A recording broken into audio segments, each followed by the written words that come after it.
ಏನಮ್ಮ ಅಮ್ಮನ್ ಬರ್ಡೇ ಇವತ್ತು ವಿಶ್ ಮಾಡಿ. ಹೌದಾ ಬರ್ಡೇನಾ 5 ವರ್ಷನ 8 ವರ್ಷನ ಪಾಪ ಅವಳು ಪ್ರೀತಿಯಿಂದ ಅವ್ನು ತಮ್ಮ ಬರ್ಡೇ ವಿಶ್ ಮಾಡ್ತಾಳ ಅವಳು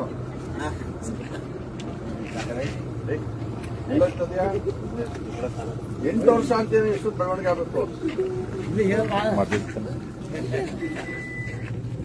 ಮರ್ದೈತಾನೆ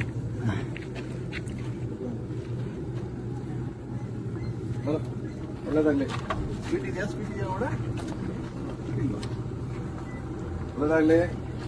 ನಿನ್ನೆ happy returns of the day. ಒಬ್ಬದ ಆರ್ಥಿಕ ಶುಭಾಶಯಗಳು. ಚೆನ್ನಾಗಿ ಓದ್ಬೇಕು. ಬಾ ಬಾಯ್ ಎಲ್ಲ ಬರ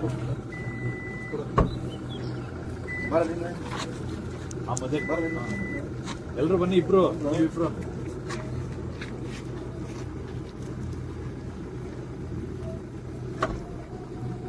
ಸಬ್ಸ್ಕ್ರೈಬ್ ಬಟನ್ ಮೇಲೆ ಕ್ಲಿಕ್ ಮಾಡಿ ಹಾಗೂ ನಮ್ಮ ಹೊಸ ವಿಡಿಯೋಸ್ ಅಪ್ಲೋಡ್ಗೋಸ್ಕರ ಪಕ್ಕದಲ್ಲಿ ಕಾಣುವ ಬೆಲ್ ಬಟನ್ ನಮ್ಮೆಲ್ಲ ವಿಡಿಯೋಗಳನ್ನ ಲೈಕ್ ಮಾಡಿ, ಶೇರ್ ಮಾಡಿ ಹಾಗೂ ಕಮೆಂಟ್ ಮಾಡಿ.